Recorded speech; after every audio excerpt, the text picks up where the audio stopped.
وصحابہ اجمعین اما بعد۔ عام طور پر جو مردوں کے احکام ہوتے ہیں ان احکام میں خواتین بھی شامل ہوتی ہیں۔ خواتین کے لیے علیحدہ احکام نہیں ہوتے۔ مثلا یا ایھا الذین آمنوا کتب علیکم الصیام، اے ایمان والو تم پر روزے فرض کیے گئے۔ تو صیغہ جو ہے مذکر کا ہے، اے ایمان والو یعنی مردو تم پر روزے فرض کیے گئے ہیں، تو اس حکم کے تحت عورتوں پر بھی روزے فرض ہیں۔ عام طور پر جو احکام ہیں وہ مردوں کے لیے ہیں، لیکن عورتوں کے لیے بھی وہ احکام اسی طرح ہیں۔ کچھ خاص احکام ہوتے ہیں مردوں کے لیے، کچھ خاص احکام ہوتے ہیں عورتوں کے لیے۔ جس حدیث پاک کا درس آج ہم نے سننا ہے اس کے اندر بظاہر تو ایک خاتون کا ذکر ہے جو اپنی ایک بری صفت کی وجہ سے جہنم کی مستحق ہوتی ہے، اور ایک خاتون کا ذکر ہے جو اپنی اچھی صفت کی وجہ سے جنت کی حقدار ٹھہرتی ہے۔ لیکن یہ احکام مردوں کے لیے بھی اسی طرح ہیں۔ نبی کریم صلی اللہ علیہ وآلہ وسلم کی بارگاہ میں ایک شخص نے عرض کیا کہ ان فلانا تذکر من کثرت صلاتها وصیامها وصدقتها غیر انها تؤذی بلسانها جیرانها قال هي فی النار۔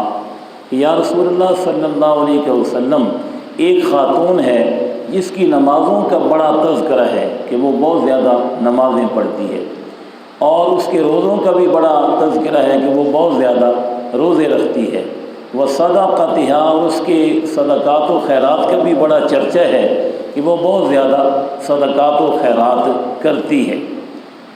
غیر انہ تؤذی بلسانها جیرانها، ہاں ایک بات ہے کہ وہ اپنی زبان کے ساتھ اپنے ہمسایوں کو تکلیف پہنچاتی ہے، وہ اپنی زبان کے ساتھ اپنے ہمسایوں کو تکلیف پہنچاتی ہے۔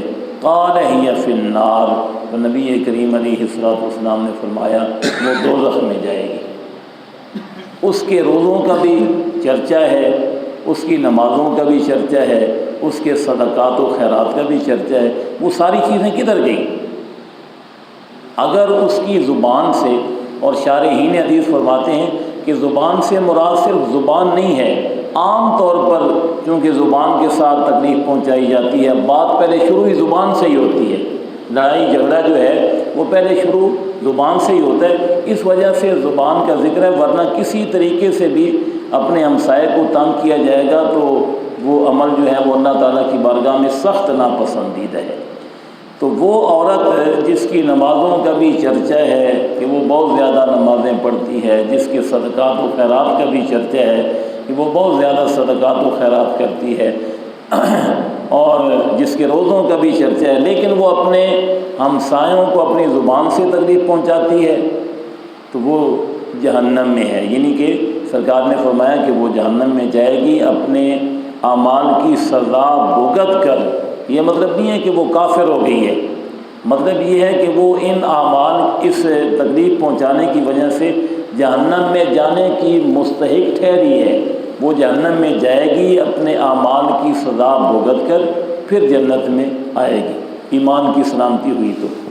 پھر اس شخص نے عرض کیا یا رسول اللہ صلی اللہ علیہ وسلم فَإِنَّ فُلَانَا تُذْكَرُ مِنْ قِلَّةِ صَلَاتِهَا وَصَدَقَتِهَا وَصِيَامِهَا، ایک اور عورت ہے وہ بہت کم نمازیں پڑھتی ہے۔ یہ نمازیں اور صدقات اور روزے جو ہیں یہ نفلی روزوں کی بات ہو رہی ہے، فرضی روزوں کی بات نہیں ہو رہی، فرضی نماز کی بات نہیں ہو رہی، فرضی صدقات و خیرات کی بات نہیں ہو رہی، نفلی نمازوں، نفلی روزوں اور نفلی صدقات کی بات ہو رہی ہے۔ ایک اور خاتون ہے وہ کم نفلی نمازیں پڑھتی ہے، یہ تو نہیں ہو سکتا کہ صحابیہ ہو اور وہ نمازیں کم پڑھے، یا صحابیہ ہو اور وہ فرضی روزے کم رکھے، ایسا ہو نہیں سکتا۔ تو شارحین حدیث فرماتے ہیں کہ نفلی روزوں کا، نمازوں کا اور صدقات و خیرات کا ذکر ہے۔ ایک اور عورت ہے وہ کم نفلی نمازیں پڑھتی ہے اور کم روزے رکھتی ہے، بہت کم صدقات و خیرات کرتی، بلکہ اس شخص نے عرض کیا حضور وہ نا کچھ پنیر کے ٹکڑے جو ہے نا وہ صدقات کرتی ہے، یعنی معمولی چیز خیرات کرتی ہے۔ تو نبی کریم ہاں، لیکن یہ ہے کہ وہ اپنی زبان کے ساتھ اپنے ہمسائے کو تکلیف نہیں پہنچاتی۔ قال ہی فی الجنہ، نبی کریم علیہ الصلوۃ والسلام نے فرمایا وہ جنت میں جائے گی۔ اس حدیث سے ہمیں درس حاصل کرنا چاہیے۔ ہم لوگوں کو بھی، بات عورت کی ہے لیکن ہم مرد بھی اس حکم میں شامل ہیں کہ ہماری زبان سے بھی، ہمارے ہاتھ سے بھی، ہمارے اشارے کنائے سے بھی اپنے پڑوسی کو تکلیف نہیں پہنچنی چاہیے۔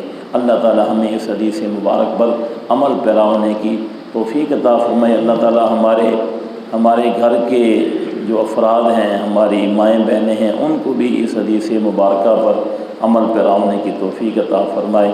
وآخر دعوانا الحمد للہ رب العالمین۔